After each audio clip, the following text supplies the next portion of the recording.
everyone, and welcome to League Review. I'm your host, William, and today we are talking the LEC, and it's going to be a interesting one because I'm going to be having to talk at the end of this podcast some. No, I won't do wildcard because I'm going to be away this weekend for a few days, so I won't get a chance to do wildcard until probably Saturday because I'll be gone all day tomorrow. But anyway, let's just do LEC for now, and then I'll make the predictions for wildcard ahead of time, and then we'll see if they're right on the podcast. Anyway, week 9, we haven't been here since week 9 ended. In week 9, me and Brian actually started out 0-7. So that was rough. And unfortunately for me, I took 3 games from him, looking good, a game ahead with only 3 games to go, and then Vitality loses to SO4. Really just lets me down. I don't know why I picked Vitality over SO4. It makes no sense to me. Like, hindsight's 2020, Like, why would I ever do that? But I did. I think I was trying to solidify something because I was confident with the SK picks and stuff like that. Anyway, we tied 58 and 32 each. That is a solid 58 divided by 90, a solid 64% win rate. Not too shabby, and I would have won the tiebreaker of Vitality over our SK as well, but that wasn't on here. Unfortunately, neither of us did that. I think we would have both picked Vitality though. Anyway, let's talk playoffs where Origin missed the playoffs, and I was so excited that I predicted that beforehand. I was very thrilled about that, because I had predicted that in my week 9 prediction. I was like, Origin, I have them there just in case, like they made it back, but I had them out, and I was very nice to see that Rogue snuck in there, but I didn't think Rogue would be able to beat Splice too much, and Vitality, I wouldn't have. I don't know why I picked Vitality over SO4 because, like, looking back at it now, I'm like, I would never think SO4 would lose to Vitality in a playoff game. Well, it happened, or it didn't happen. That's exactly how it happened. I should say SO4 destroyed Vitality, but Rogue destroyed Splice. It was a 3-0. Like when I got that news when I was driving back down, I was like stunned. Like I could not believe how much how easy of a blowout Rogue had against Splice. But frankly, to be honest, they did what you have to do against Splice.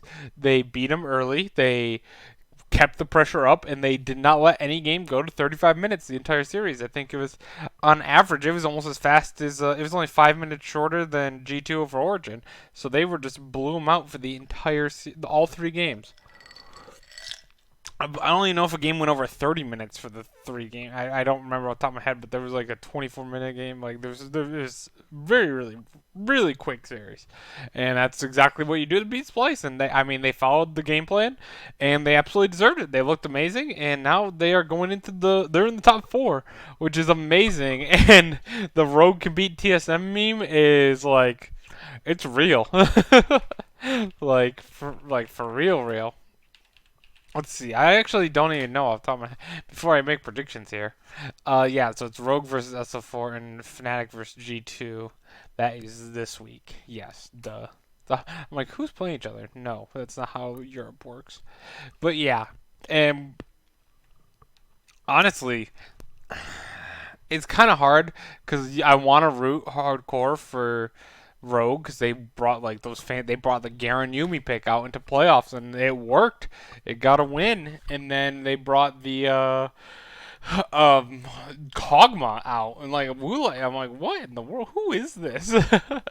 His Kog'Maw game was pretty good as well. I mean, it was okay. It wasn't as good as the Garen Yumi game, but it was still pretty good. And like, I'm just like, this is impressive by Rogue. They flat out stomped Splice, and we will see Splice in the gauntlet. I'm stunned because if you see here, this ignores obviously G2, but Splice overall, anyone that Splice is facing, I'm like, I'll take Splice over them for sure. Even Fnatic at the time when I made that prediction, because that was before week 9 had finished, so I didn't realize Fnatic beat Splice anyway there either. But yeah, so quite stunning to see them already eliminated from the playoffs. I'd say that's probably one of our biggest upsets in all of our leagues, outside of IG losing to LNG. And yeah, so it will be interesting to see, to say the least, the rest of how the playoffs play out. So let's talk about that. Let's talk about Rogue versus SO4. I think let's go to the LEC Wikipedia page. Why it is like really hot in my house right now. I'm like sweating.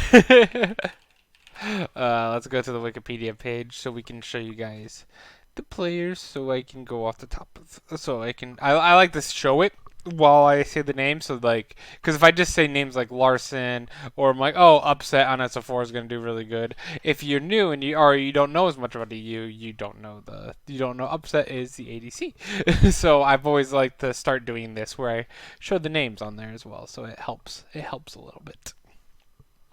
And I use it as a cheat sheet for regions like LMS or other minor regions where I don't have all the teams memorized. So that helps as well. Like I know pretty much I know most of LMS now by this point.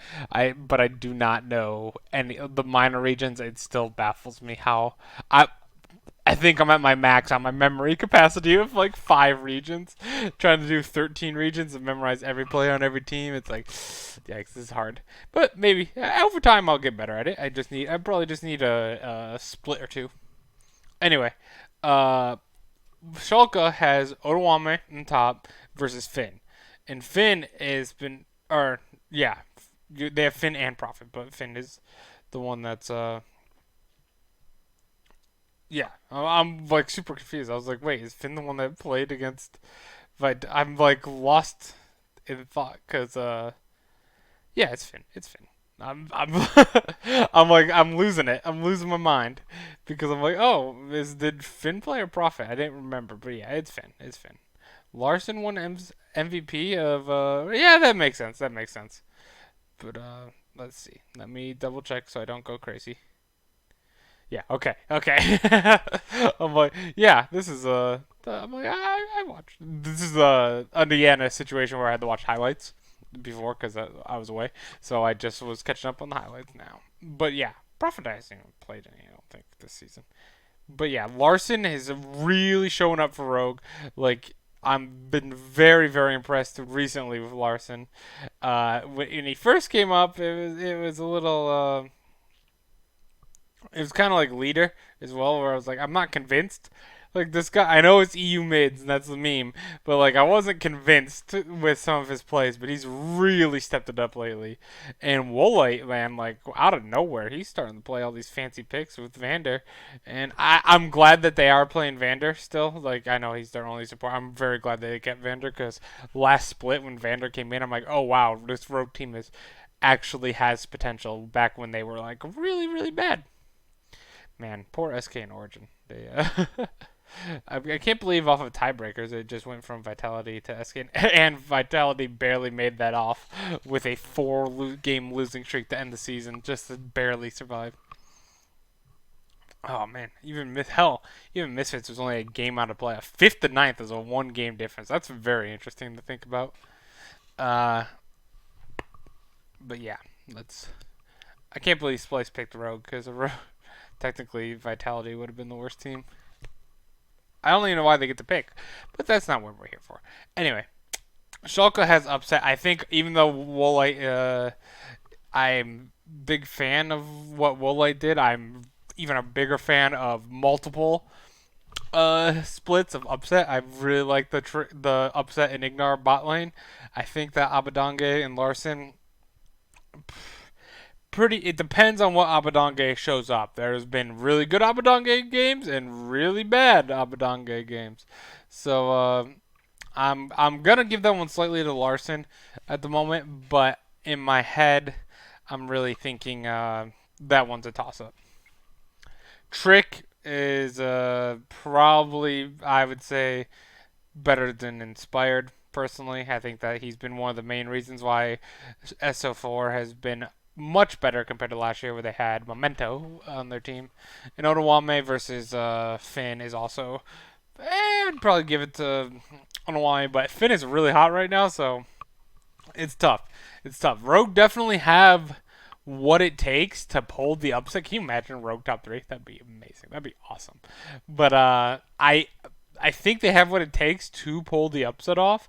Unfortunately, because of upset uh, on SO4, I think that SO4 should be able to survive this red hot. Rogue is kind of like the Clutch Gaming, where they got hot at the right time, even though they were on a losing streak at the end of the year, but like they got hot in the playoffs basically against Splice, and they've shown potential throughout the season.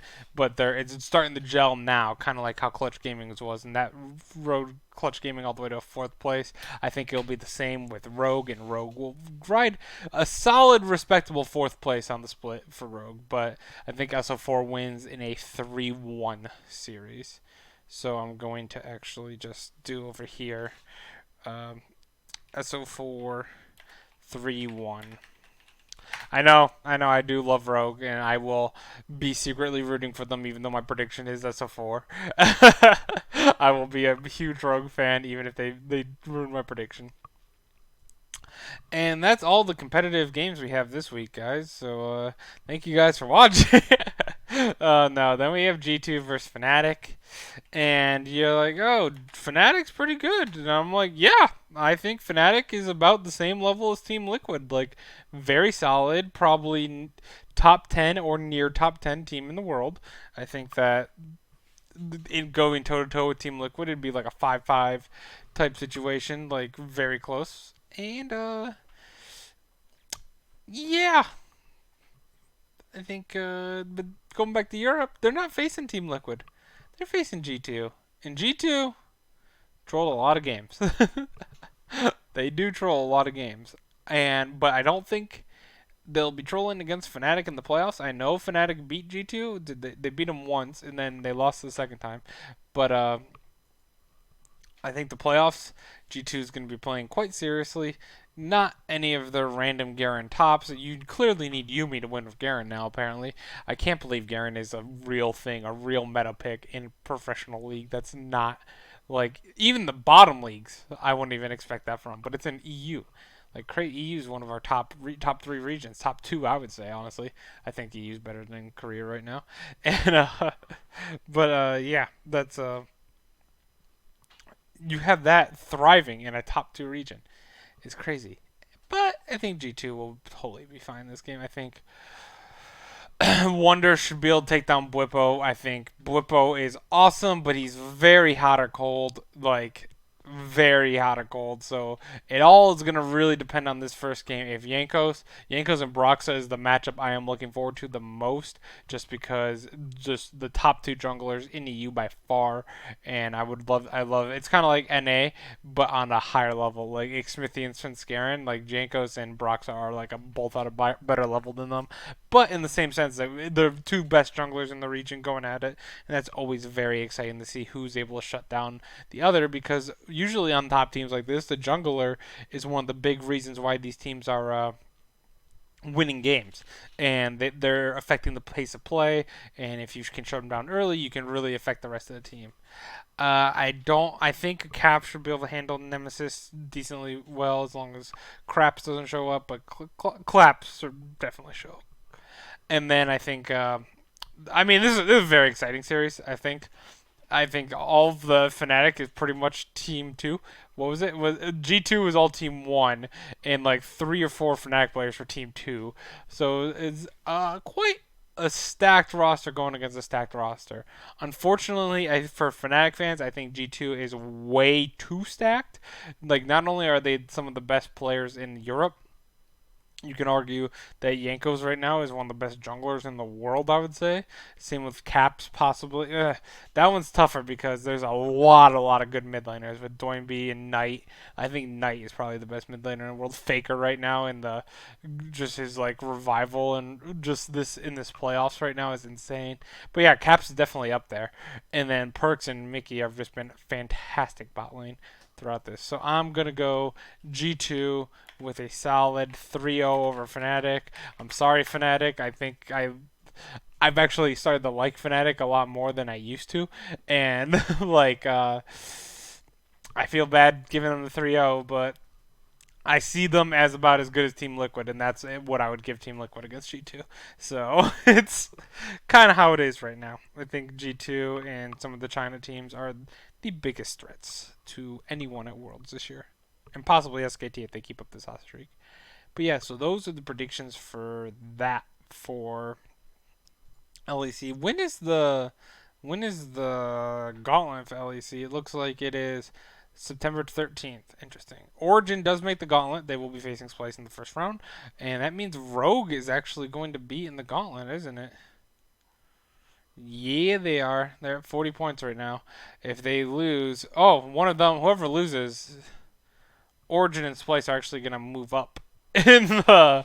I was like, why is Origin so low actually? But yeah, that makes sense. So whoever loses will be the first team. Winner will actually move up past both of them. I yes, no matter what, winner will move past both of them. So loser gets first round. Winner gets It's a big game. Not only do you get a chance for top to go to the finals and stuff like that, but if you win this game between Rogue and SO4, you are the finals for the gauntlet. Where if you're the loser, you're in the first. You have to win 3 games. Winner has to only win 1 game in the gauntlet. Loser has to win 3. So that's a very very important thing on the line, especially because these two teams realistically will not have a shot against G2 at all, unless there's a massive massive upset. But yeah, that I think is it. Man, my Streamlabs is just no. Okay, there it goes. But another short podcast, unfortunately, because just was able to watch highlights and not give more in-depth, detailed breakdowns. But the one, I will say for the SO4 versus Vitality series, once Upset got that 3-0 on the Caitlyn, I'm like, okay, this is how this series went. Like, I see how this one ended in a 3-1. And yeah, watching Rogue just destroy Splice was shocking. Just seeing Splice's just terrible communication and just team fighting was stunning to watch. Honestly, they just looked so flustered. They even looked flustered in game 1, but it's like it multiplied in game 2 and 3. Like it was like they went on full tilt after game 1, and just like they could not recover whatsoever. That was stunning to me to watch. Like because I had seen the results like 3-0 super quick, but like just watching it today, like the highlights on it, like my god, that was that was not the displays I'm used to seeing. But yeah, that will do it. Unfortunately, we will not have a podcast tomorrow because I will not be here. I'll be at a friend's house, and then on Saturday I do have a Labor Day barbecue with family, so I don't know if I'll be able to make the wildcard podcast on Saturday either. Might possibly be able to make it early if I have the chance. I will still be making the predictions and I'll be uploading that. But yeah, and then might be making a post on Reddit here coming up to see my and then I'll show you guys also on the next LPL stream or something like that the total predictions for the split. Then I might even do total predictions for the season. We'll see. Anyway, thanks you guys for watching, and I will see you tomorrow. No, I will not see you tomorrow. I just got done explaining that. I will see you Sunday for LPL, where we will talk a lot, and I am super excited to talk because that LPL will be in the finals at that point, right? LPL schedule. Let's do this real quick before we sign off. LPL will be Saturday, Sunday. Yeah, on LPL we will know the finals, and we'll be talking about that, which will be super exciting to watch. Anyway, thank you guys. And if Billy beats Fun Plus Phoenix, I will hate you forever, Ryan. If you watch this one, I will hate you forever. Good night.